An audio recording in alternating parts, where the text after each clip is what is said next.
السلام علیکم ورحمۃ اللہ وبرکاتہ۔ الحمد للہ رب العالمین والعاقبۃ للمتقین والصلاة والسلام علی سید الانبیاء والمرسلین، اما بعد فاعوذ باللہ من الشیطان الرجیم، بسم اللہ الرحمن الرحیم، واقیموا الصلاة وآتوا الزکاة، صدق اللہ العظیم۔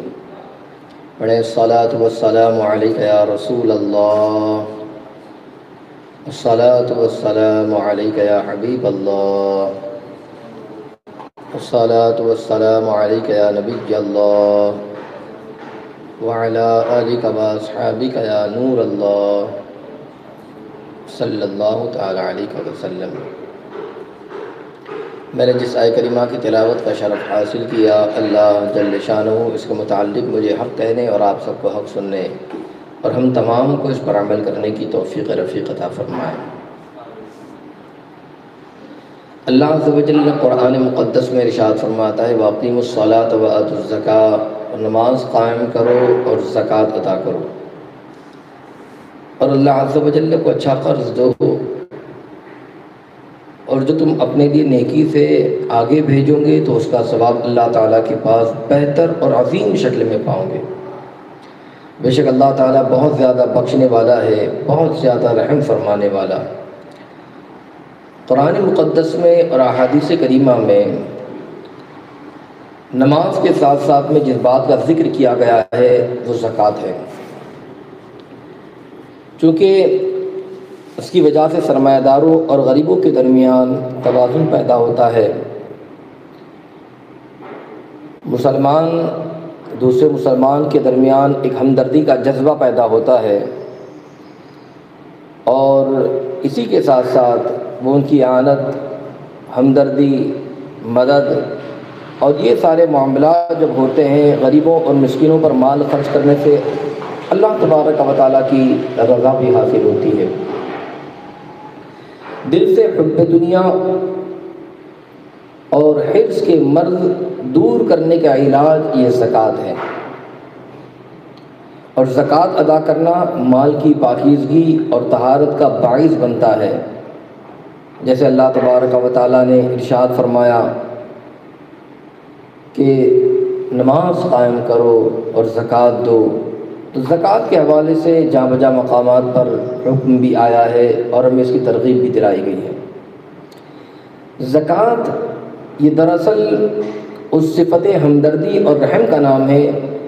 جو ایک مالدار مسلمان کے دل میں دوسرے حاجت مند مسلمان کے لیے فطرتاً موجود ہے، یا یوں کہہ لو کہ آپس میں مسلمانوں کے درمیان ہمدردی اور باہم ایک دوسرے کی مخصوص مالی امداد، مالی اعانت کا نام زکوٰۃ ہے۔ لیکن اصطلاح شریعت میں زکوٰۃ مال کے ایک حصے کا جو شریعت نے مقرر کیا ہے مخصوص مسلمان فقیر کو مالک کر دینا ہے۔ زکوٰۃ ادا کرنا چاہیے، مالک نصاب پر فرض ہے، ضروری ہے کہ وہ اپنے مال کی زکوٰۃ کو ادا کریں۔ اب آپ دیکھیے زکوٰۃ کیسے اور کیوں فرض کی گئی؟ تو اسلام میں شروع ہی سے مسلمانوں کو خصوصیت سے توجہ دلائی جاتی تھی کہ وطن امکان ایک دوسرے کے کام آئے، ضرورت بھی پائیں، مسکینوں کو، یتیموں، بیواؤں، حاجت مندوں پر اپنا مال صرف کرے، اپنا مال خرچ کریں، اور اپنی ہمدردی اور غمگساری کو دوسرے مسلمانوں کو جو ہے اس میں رفیق بنائے، ساتھی بنائے، اور ان کی ہمدردی اور ان کی غریبی کو دور کرنے کی کوشش کرتے رہیں۔ آسان اسلام کی اس پاکیزہ تعلیم کی بدولت مسلمان غربا، مساکین کی امداد و اعانت میں جو کچھ بھی بن پڑتا اس میں کمی نہ کرتے، تاہم ایسا کوئی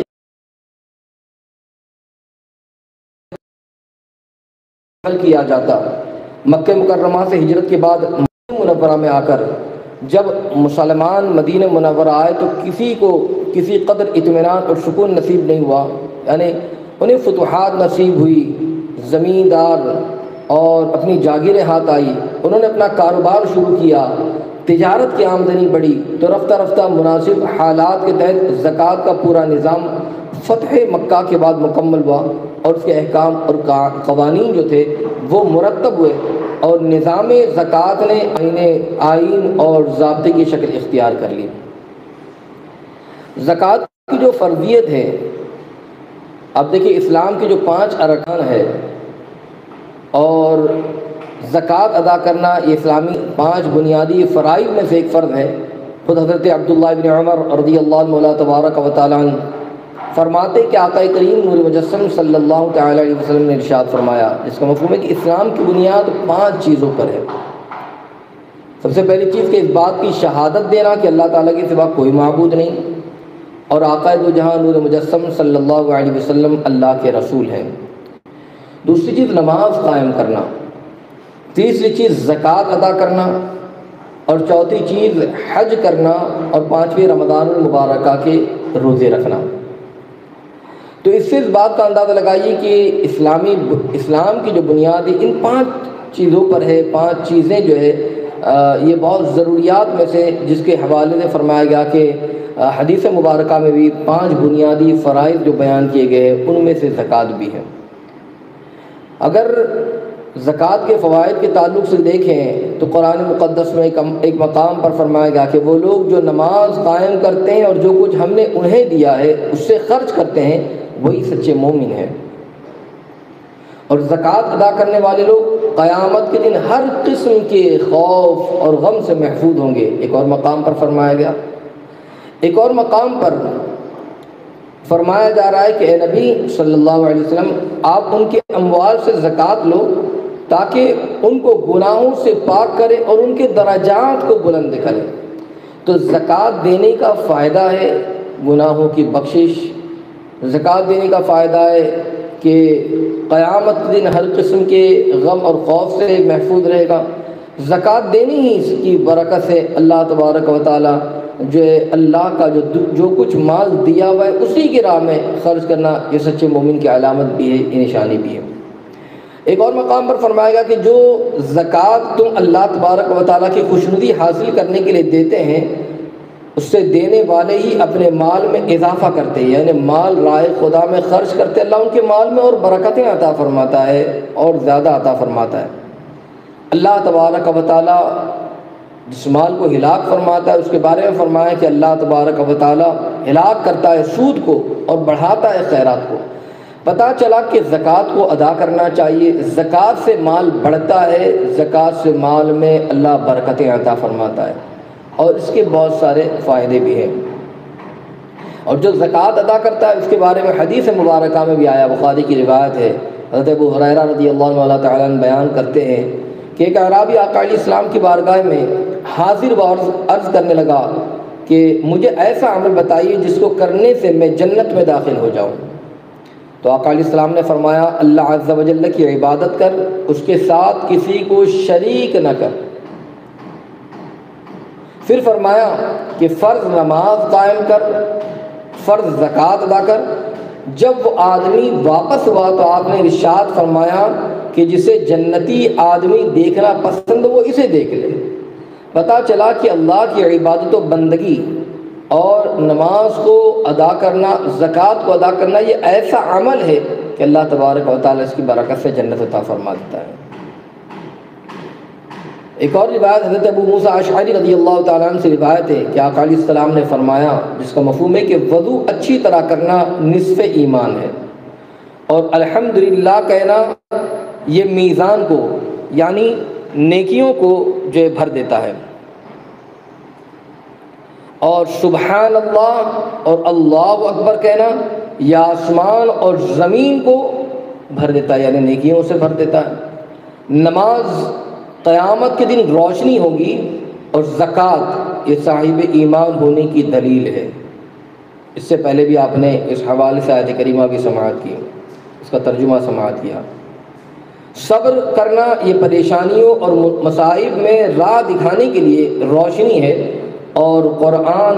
کے حوالے سے فرمایا کہ قیامت کے روز گواہی دے کر تیرے حق میں حجت بنے گا یا تیرے خلاف حجت بنے گا۔ اللہ اکبر۔ تو قرآن مقدس کی تلاوت، قرآن مقدس کو خوب پڑھیں اور قرآن مقدس کی تلاوت کریں، اور جو ذکر و اذکار اس حدیث مبارکہ میں بتایا گیا، جس کام کے حوالے سے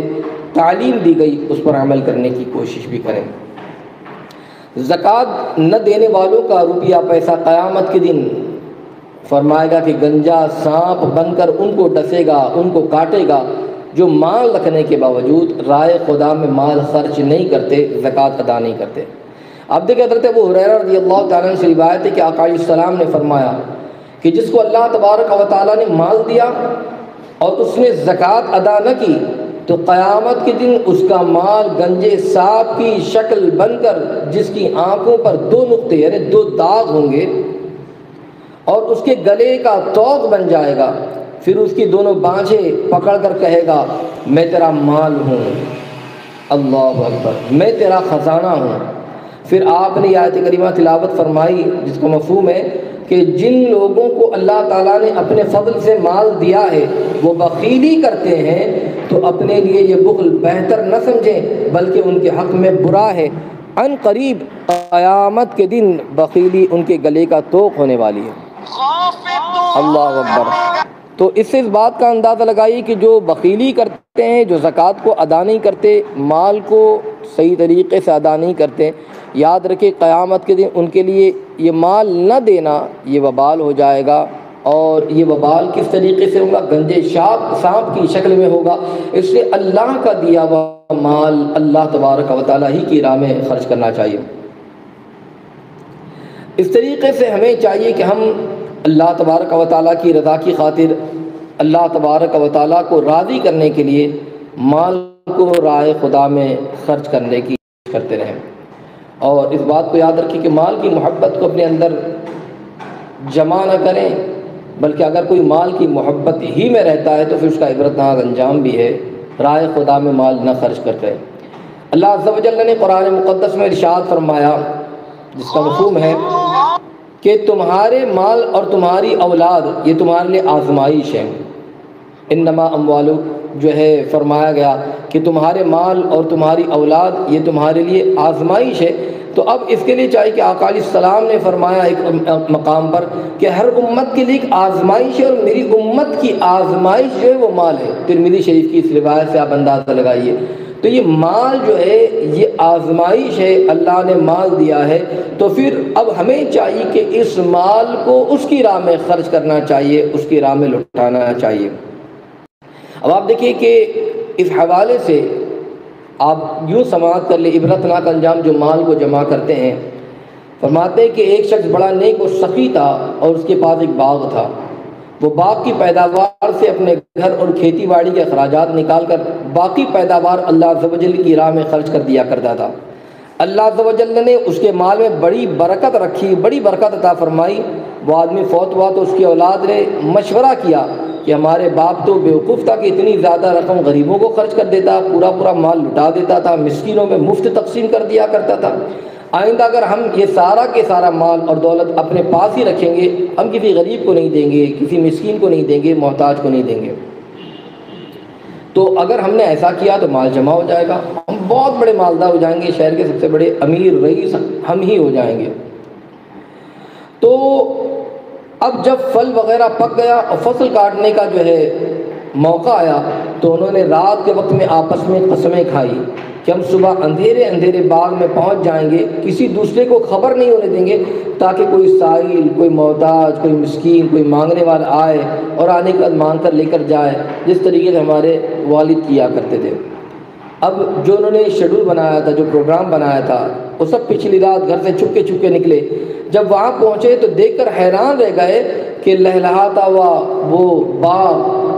وہ شاداب باغ، وہ لہلہاتا چمن، اللہ اکبر، جب دیکھا تو وہ باغ پورا کی پورا جل کر خاکستر ہو چکا ہے۔ پہلے تو یہ سمجھے کہ شاید ہم راستہ بھول چکے ہیں، لیکن جب ہوش و حواس باختہ ہوا تو کیا دیکھا کہ یقین آ گیا کہ یہ باغ کسی اور کا نہیں، ہم کسی غلط جگہ پر نہیں پہنچے، تو ہمارا ہی باغ ہے، ہمارا ہی باغ چل کر ختم ہو گیا ہے، خاکستر ہو گیا ہے۔ تب اپنے جرم کا احساس ہوا اور ایک دوسرے کو ملامت کرنے لگے اور اعتراف گناہ کیا کہ ہم نے بہت بری نیت کی تھی، بہت برا کام کیا، جس کی وجہ سے ہمارا باغ جل گیا، ختم ہو گیا اور جو تباہ ہو گیا۔ پھر اللہ عز و جل کی بارگاہ کے اندر انہوں نے معافی مانگی۔ تو یاد رکھیں کہ ہمیں چاہیے کہ ہم یہ نہ سمجھیں کہ مال میرا ہے اور جمع کر کے رکھیں گے بہت مالدار ہو جائیں گے۔ رب عطا فرمائے تو انسان پل میں مالدار ہو جائے، اور اگر وہ نہ چاہے تو انسان جو ہے جو کچھ بھی ہے وہ سب ختم ہو جائے۔ تو جب رب کا دیا ہوا مال ہے تو رب کی رضا کی خاطر رب کی بارگاہ میں خرچ کرنے کی کوشش کریں گے انشاءاللہ جو اجر و ثواب بتایا گیا، جو انعام بتایا گیا ہے، وہ انعام کے حقدار ہوں گے، وہ ثواب کے حقدار ہوں گے۔ اس لیے اللہ کی رضا کی خاطر مال کو ضرور عطا کریں، زکوٰۃ دیں اور اللہ کی رضا حاصل کریں، مالوں کو محفوظ کر لیں۔ اللہ تعالیٰ مجھے آپ کو سب کو عمل کی توفیق عطا فرمائے، اس کی رضا کی خاطر مال کو خرچ کرنے کی توفیق عطا فرمائے۔ استغفر اللہ العظیم الذی لا الہ الا هو الحی القیوم واتوب الیہ وما علینا الا البلاغ۔ السلام علیکم۔